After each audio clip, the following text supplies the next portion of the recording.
그 2008년만 해도 김용태 하면 수장파였죠. 근데 어느덧 지금 사선을 바라보게 되셨어요. 그때랑 좀 변함이 없으신가요? 어떤가요, 김용태는? 처음 정치 시작할 때 저한테 정치적 스승이자 멘토인 김영삼 대통령 정무수석이었던 이원전 수석께서 저 이렇게 말씀하셨습니다. 정치하는 사람이 가장 두려운 게 뭐냐? 국민이다. 그 개파 수장이나 대통령이 들어온 게 아니다. 그러면 또 정치하는 사람이 가장 믿을 수 있는 건 누구냐?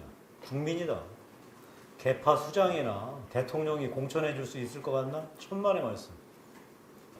정치 시작하면서 제가 세웠던 정치적 나침판은 두려운 것은 오직 국민뿐, 믿을 것 또한 오직 국민뿐.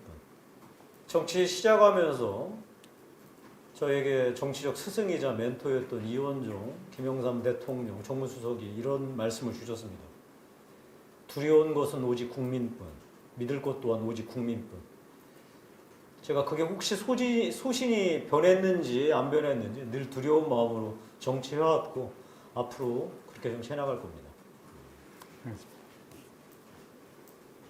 그 김용태 의원을 두고 설명을 할 때 친이도 아니고 친박도 아니고 그렇다고 뭐 최근에 친한계 이런 말도 있는데 그것도 아니고 그렇다면 제가 궁금한 것은 김용태 의원은 뭡니까? 어떻게 좀 설명할 수 있을까요? 정치하는 이유가 결국은 자기의 정치관, 국가관, 나라를 어떻게 경영할지에 대한 국가 경영관을 갖고서 국민을 상대로 하는 게 아니겠습니까? 저는 제가 늘 언제나 생각하지만 저를 다그치고 저를 살려줄 사람은 결국 국민밖에 없습니다. 이것저것 눈치 봐봤자 그 당시에는 살지는 모르지만 선배들 쭉 보니까 죽더라고요. 저는 제가 살기 위해서라도 그리고 정치를 제대로 하기 위해서라도 이쪽 저쪽 눈치 보거나 누구한테 매달리거나 하지 않고 국민한테 정면으로 이렇게 했습니다. 살리실지 죽이실지 결정해 주십시오. 뭐 이런 각오로 정치를 해와서 아마 제가 개파가 없는 사람 누구에게 쫓아다니는 일종의 뭐 개파 정치인이 아니게 된 것 같습니다. 그리고 김용태 의원 하면 같은 편한테도 좀 내부에서도 좀 쓴소리를 잘하기로 유명하잖아요. 그런 좀 정치 생활이 좀 부담은 없으셨나요? 그런 이미지라든지 그런 것들이? 정치하다 보면 이쪽 저쪽 정말 눈치 볼 일이 너무나 많죠. 그러다 보면은 제대로 제가 정말 해야 할 일을 못합니다. 뭐 사실 정치가 나란 일 말고도 사람 간의 관계이기 때문에 저도 누구에게 쓴소리하고 특히나 우리 편인 내부에 대해서 쓴소리하는 거 부담되고 불편하고 때로는 정말 힘들죠. 근데 그렇게 하다 보면 정치를 제가 제대로 할 수가 없고 그러면 제가 정치를 왜 해야 되는지 근본적인 질문에 봉착하게 되죠. 저는 따라서 이 무엇이 잘못됐다라고 한다면 지적할 때 뭐 당연히 상대에 대한 지적뿐만 아니라 저 스스로를 포함한 우리 내부에도 정말 그 칼날 같은 비판을 가해야지만 우리 정치 전체가 국민한테 할 도리를 한다고 생각합니다. 혹시 뭐 그런 얘기도 있었나요? 뭐 김용태 의원한테 뭐 동료 의원들이라거나 당에서 좀 그만 너무 과하게 이제 비판한다. 좀 내부 총질 같은 거 하지 말았으면 좋겠다. 뭐 이렇게 요청을 하거나 막 좀 갈등이 있었던 적도 많으시죠? 갈등 정도가 아니라 제가 2번씩이나 공천에서 탈락할 뻔했죠. 2012년도, 2016년도 2번씩이나 제 의정활동 성적이 아니라 내부 비판하는 그 정말 그 적정 분열주의자라고 하는 말도 안 되는 비판에 휩싸이면서 제가 2번씩이나 공천 탈락할 뻔했죠. 특히나 2016년 당시에는 살생부 공천이라고 저희 지역에 공천 신청자 단 한 명도 없는데 누군가 어떤 권력자가 이렇게 얘기를 했다는 거 아니에요. 김용태 지역구 버려도 좋으니까 공천 주지 마라. 뭐 정치가 비정하니까 그럴 수는 있겠는데 저는 그럼에도 불구하고 제가 해야 할 일, 제가 해야 할 소리 안 한다면 정치할 이유가 없습니다. 그런 각오로 정치를 해왔습니다. 이번에 양천이 아니라 구로울에 이렇게 공천이 되셨어요. 근데 좀 자신이 있으신지 먼저 궁금하고, 공관위에 따르면 이제 자객 공천이라고 해가지고 자객이 되셨어요. 그런 평가에 대해서는 좀 어떻게 생각하시는지도 궁금합니다. 저는 사무총장 시절 뒷발치는 인적 혁신 요구에 동료원들 20명과 함께 제 스스로 자리에서 물러날 수밖에 없었습니다. 저한테는 뼈아픈 결정이었지만 어떡하겠습니까? 그래서 사실 저는 이번 총선에서 어쩌면 백의종군 해야 한다라고 하는 상황이 되면 기꺼이 받아들일 생각이었습니다. 근데 당에서 워낙 상황이 안 좋았을 때 당대표가 중진들 험지 출마를 강력하게 요구했고 거기에 부응하는 의원들이 한 명도 없었을 때 제 스스로 내가 무엇을 해야 하는가 고민을 많이 했습니다. 때마침 황교안 대표 그리고 김영우 공관위원장께서 서울의 최고 험지 지역에 출마해서 특히나 상대의 상징적인 대상하고 붙어서 이길 자신이 있느냐라고 의견을 이제 주셨을 때 제가 기꺼이 하겠다고 그랬습니다. 뭐 뒤에 구로울 얘기 따로 설명을 하나요? 아니면 제가 설명을 할까요? 설명하셔도 됩니다. 예. 서울 구로울은 미래통합당한테 험지 중에 험지입니다. 근데 이 구로울이 험지 중에 험지라는 게 중요한 게 아닙니다. 바로 그 지역에 출마하려고 하는 바로 윤건영, 문재인 대통령, 청와대 국정기획상황실장이 저한테는 중요했습니다. 뭐 본인도 부인하지 않을 겁니다. 지난 문재인 정권 3년 본인 스스로 국정의 총실무 책임자라고 아마 자인을 할 겁니다. 저는 그래서 우리 국민들에게, 구로울 주민들에게 이렇게 여쭈려고 합니다. 자, 윤건영 실장이 지난 3년 동안 문재인 정권의 국정 총실무 총책이었으니까 잘했다고 판단하시면 윤건영을 선택해 주시고 잘못됐다라고 판단하시면 저 김용태를 선택해달라 이렇게 말씀드리려고 합니다. 결국 아까 그 윤건영 그 승부의 의미까지 좀 설명을 하신 것 같은데, 원래 뭐 윤건영 전 실장이랑은 좀 친분이라든지 원래 좀 이런 것들이 있으세요? 일면식도 없습니다. 청와대 386 운동권 총대장이라고는 제가 잘 듣고 있습니다. 뭐 윤건영 실장께서도 굳이 부인하지는 않으실 거예요. 본인 스스로 386 운동권 출신이고 그리고 그 경력을 민주화 운동 경력이라고 스스로 자랑스럽게 밝혔으니까요. 자, 이제 국민들께서 이번에 조국 사태 보시면서 뭐 뼈저리게 느끼셨을 겁니다. 386 운동권 정치의 실체를. 뭐 예전에는 민주화 운동의 훈장으로 각광받았지만 그 이후에 386 운동권 정치인들이 우리 사회에 어떤 영향을 미쳤는지, 우리 사회 미래에 어떤 영향을 미칠 것인지 잘 보셨을 겁니다. 뭐 아울러 그래서 윤건영 실장에게 이게 제가 이렇게 정식으로 제안합니다. 본인 스스로 386 운동권의 총대장이기 때문에 우리 국민들한테 심판받자. 386 운동권 정치인들이 지금까지 잘해왔고 앞으로 대한민국을 이끌 주역인지 우리 구로울 주민들에게 심판받자라고 제가 정식으로 제안합니다. 설명을 너무 잘해 주셔가지고 이거는 뭐 아까랑 조금 이어지는 건데, 통합당에서 이제 중진 혹은 뭐 경쟁력 있는 후보들 험지로 가라.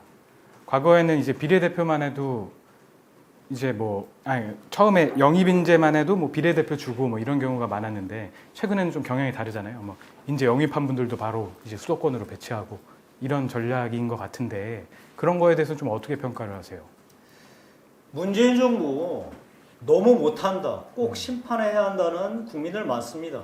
그런데 그 국민들께도 이렇게 말씀하시죠. 문재인 정권 심판하고 싶은데 보수하는 거 보면 더 화난다. 자, 우리 국민들한테 문재인 정권 심판해 주려면 우리가 자격이 있어야 됩니다. 자, 우리는 지난 9년 동안 보수 정권 운영하면서 국민들한테 심판 받았습니다.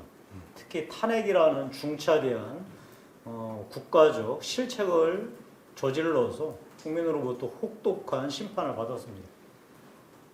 근데 그 이후에 우리가 보여줬던 모습은 분열되고 내부 무사 안일, 자기 이익 쫓기에만 매몰돼서 국민들에게 정말 꼴 보기 싫은 모습만 보여드렸죠.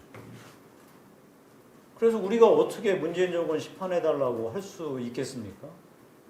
그래서 문재인 정권 심판의 자격을 얻기 위해서는 뼈를 깎는 보수 혁신 그리고 보수의 통합이 성결 과제입니다.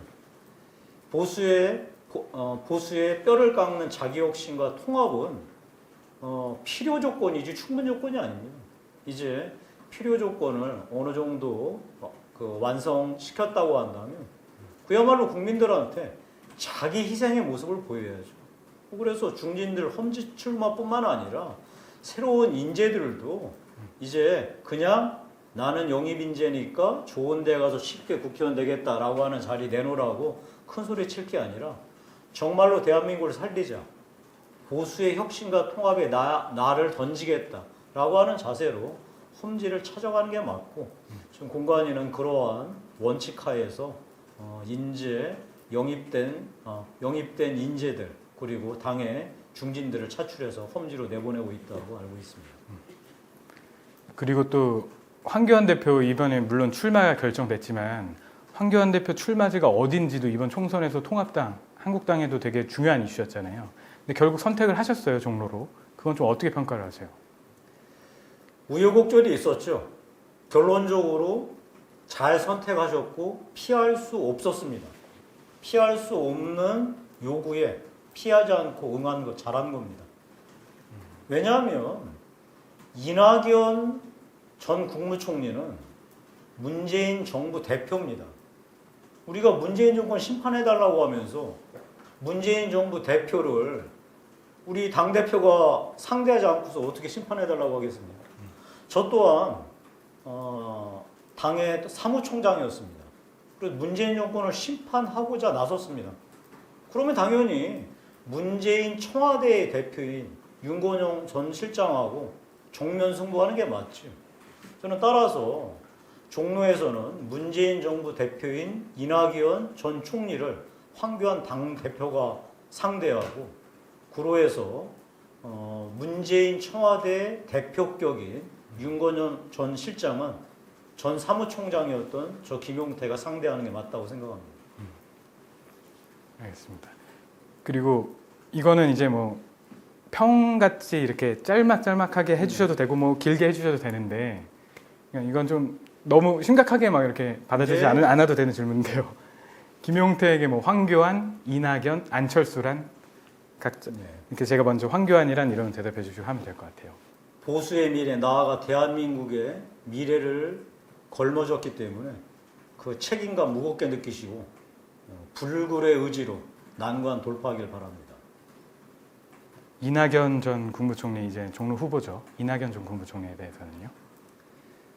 이번 총선에서 이낙연 전 총리가 이끌었던 문재인 정권 3년의 국정 운영 분명하게 심판받기를 바랍니다.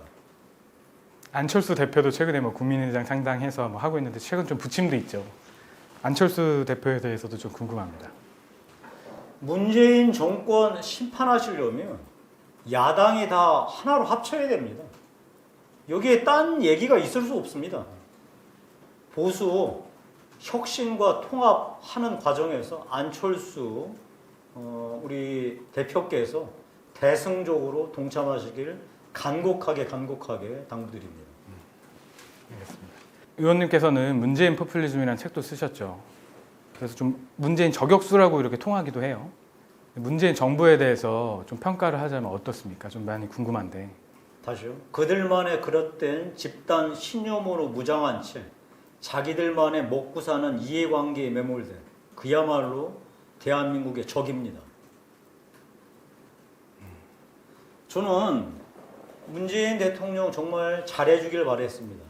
특히나 문재인 대통령이 독일의 슈레더 총리처럼 진보 진영이 국가 개혁에 정말 나서주길 진심으로 바랬습니다. 지금 대한민국 사회 최대의 문제인 노동시장 이중구조 문제를 보수가 아닌 진보가 해낼 수 있으면 정말 우리 문재인 대통령께서는 영원히 대한민국의 위대한 지도자로 새겼을 겁니다. 그런데 노동시장 이중구조 개혁은커녕 노동시장 이중구조를 더욱더 고착시키고 영원히 되돌아갈 수 없는 길로 내몰았습니다. 10%의 노동귀족, 공공부문을 위해서만 이 일을 하고 나머지 90%는 철저히 버리는 그런 무책임한 일을 저질렀고, 특히나 이 선한 권력이 사악한 시장을 지배해야 한다라고 하는 철진한, 이미 박물관으로 들어간 철진한 이념에 매몰돼서 대한민국을 거대한 국가주의 포퓰리즘 시험장으로 만들고 대한민국 국민들을 국가주의 포퓰리즘 실험 대상으로 삼았습니다. 그 결과 이제 대한민국은 정말로 되돌아갈 수 없는 마지막 다리 끝에 서 있습니다. 이번 총선에서 문재인 정권의 국가주의 포퓰리즘을 막지 못한다면 대한민국은 영원히 되돌아갈 수 없을 것입니다. 저는 그래서 이 막중한 사명을 가지고 이 국가주의 포퓰리즘을 막기 위해서 제 몸을 던질 것이고, 그 몸을 던지기 위해서는 결국 우리 보수의 자기혁신과 통합 작업이 절실합니다. 그런 자격을 갖춘 연호해야 국민들에게 문재인 정권 심판에서 국가주의 포퓰리즘 막아달라고 얘기할 수 있는 자격이 그런 자격이 비로소 생기기 때문이죠. 이 국민과 나라를 나락으로 떨어뜨리는 문재인 정권의 국가주의 포퓰리즘을 막기 위해서는 국민들에게 신뢰를 받아야 됩니다. 우리 보수가 자기 혁신과 통합을 통해서 그 심판의 자격을 비로소 얻었을 때야만 문재인 정권의 국가주의 포퓰리즘을 막아낼 수 있습니다. 이번 총선에서 반드시 막아내는 최선봉에 설 것입니다. 그리고 최근 코로나19 사태로 이제 나라가 비상이에요. 정부 대응에 대해서도 뭐 여러 가지 의견이 있는데 의원님께서는 좀 어떻게 보십니까? 감염병 방역의 핵심 요체는 국민의 신뢰를 바탕으로 한 국가 총력 방어 체계입니다. 그런 면에서 문재인 정권은 국민의 신뢰를 얻는데 철저히 실패했습니다. 대통령 스스로 경제와 이 방역 두 마리 토끼를 잡겠다고 하는데, 그런 엉터리 말도 안 되는 그 요설에 우리 국민들께서는 그저 절망할 뿐입니다. 안전을 먼저 튼튼히 하고 나서 그 후에 경제를 살릴 생각을 해야지, 되지도 않을 두 마리 토끼를 잡겠다고 해서 결국 두 마리 토끼를 다 놓쳐버리는 최악의 결과에 직면했다고 생각합니다. 저는 지금 이 상황에서 이제 이미 팬데믹이 벌어졌기 때문에 우리 국민들 치료하는 데 집중하는 상황 분명히 해야 할 거고요. 더 중요한 건 이제 국민의 신뢰를 얻기 위해서 대통령이 스스로 무엇을 해야 하는지 정말로 겸허하게 반성하고 생각하시기 바랍니다. 국민의 신뢰를 얻기 위해서는 이 대응 과정에서 잘못 대응했던 책임자들 엄중하게 문책하시고 전문가로 구성된 최정예 전문가 그룹을 전면에 내세우셔야 됩니다. 그리고 대통령 나서지 마십시오. 대통령이 전문가 아니지 않습니까? 저도 전문가 아닙니다. 전문가 아닌 사람들이 나서가지고 정치적 고려하면서 이 감염병을 어떻게 이겨낼 수 있겠습니까? 국민의 신뢰를 얻는 것은 정말 드라이하게 이 전문가 집단이 이 전문 의료 지식에 입각해서 대응하는 것 이외의 방법은 없습니다. 정치인이 할 수 있는 것은 국민의 신뢰를 얻기 위한 분명한 신상 필벌만 이 정치인이 해야 할 일입니다. 또 연장선상일 수도 있는데 최근에 뭐 사태도 이렇고 여러 가지 일들이 있어서인지 이제 뭐 심재철 원내대표도 탄핵을 좀 언급을 했었고, 그다음에 국민청원에도 뭐 오늘 뭐 탄핵에서 100만 넘었다 뭐 이런 얘기들이 나와서 탄핵이 좀 공론화가 되는 이런 분위기도 좀 있어요. 근데 이것에 대해서 좀 너무 나갔다. 탄핵을 벌써 아직 총선도 하기 전인데 탄핵을 언급하는 것은 좀 너무 나갔다는 의견이 있고, 그만큼 좀 심각한 거 아니냐 뭐 이런 여러 가지 의견이 있는데 의원님 생각은 어떠세요? 탄핵의 주체는 정치인이 아니라 국민입니다. 우리 국민께서 이번 총선에서 그 방향을 가르쳐 주실 겁니다. 우리는 그 길로 따라가면 됩니다. 정치인이 탄핵 얘기 왈가왈부할 이유가 없고 할 수도 없습니다. 그리고 탄핵 얘기할 시기는 지금 이 상황이 아닙니다. 지금 이 상황은 문재인 정부가 잘못해왔지만 그래도 문재인 정부를 다그쳐서 이 뚫어진 국가 총력 방어 체계를 메우고 다음에 비전문가들을 다 내쫓은 다음에 전문가 집단으로 하여금 이 사태를 총괄하도록 만드는 것. 그리고 이 정치적 고려하지 말고 국민의 신뢰를 다시 회복하는 일에 매진할 때입니다. 지금 탄핵 얘기할 때 아닙니다. 그리고 뭐 총선이 이제 얼마 안 남았어요. 뭐 여러 가지 이야기가 있는데 뭐 여론조사를 보면 아직도 민주당이 좀 높은 것 같기도 하고 궁금한 것은 더불어민주당이 이길까요? 아니면 미래통합당이 이길까요? 김용태 의원님 생각 좀 궁금합니다. 미래통합당 아직 가야 할 길 너무 멉니다. 지금 우리가 미약하지만 보수 통합의 첫 발을 내딛었고 김영호 공관위원장 체제에서 인적 혁신 작업에 속도를 내고 있습니다. 그러나 그것 갖고 국민들한테 보수가 완전히 혁신했다라고 말씀드리기에는 부족하기 짝이 없습니다. 결국은 보수가 이 잘못하는 문재인 정권을 대신해서 대한민국을 어떻게 끌어갈지에 대한 새로운 비전과 방안을 제시해야 됩니다. 자, 그간 우리 보수는 성장과 효율을 중시한 나머지 공정과 정의라는 가치에 소홀했습니다. 그건 우리가 분명히 인정해야죠. 이 여성과 청년 얼마나 중요한 우리 사회의 주역이자 우리 사회를 이끌어가는 동력이니까 그럼에도 불구하고 그 영역에 대해서는 혁명적인 사고와 정책을 내세우는 데 주저했습니다. 우리 대한민국은 이제 예전의 성공의 모델로 앞으로 갈 수 있는 게 아닙니다. 지금 주어진 우리의 시대적 과제에 맞는 그 국가 경영 플랜을 세워서 국민들한테 제시해야 됩니다. 문재인 정부 잘못했다고 그냥 자동으로 야당한테 표줄 국민 한 분도 안 계십니다. 착각하면 안 됩니다.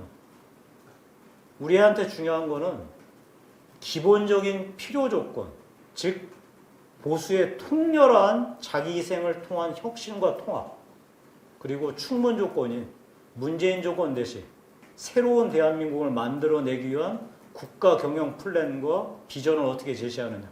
이것을 내세울 때 비로소 국민들께서 문재인 정권을 심판하시고 우리 보수에게 신랄 같은 기회를 주시지 않을까 싶습니다. 네, 아까 그 질문이랑 조금 답변하신 거랑 좀 겹치는 부분도 있는데 아까 말하셨다시피 이제 문재인 정부는 싫다. 근데 통합당에 표를 던진다고 하면 그것도 좀 꺼려진다. 이런 국민들이 되게 많거든요.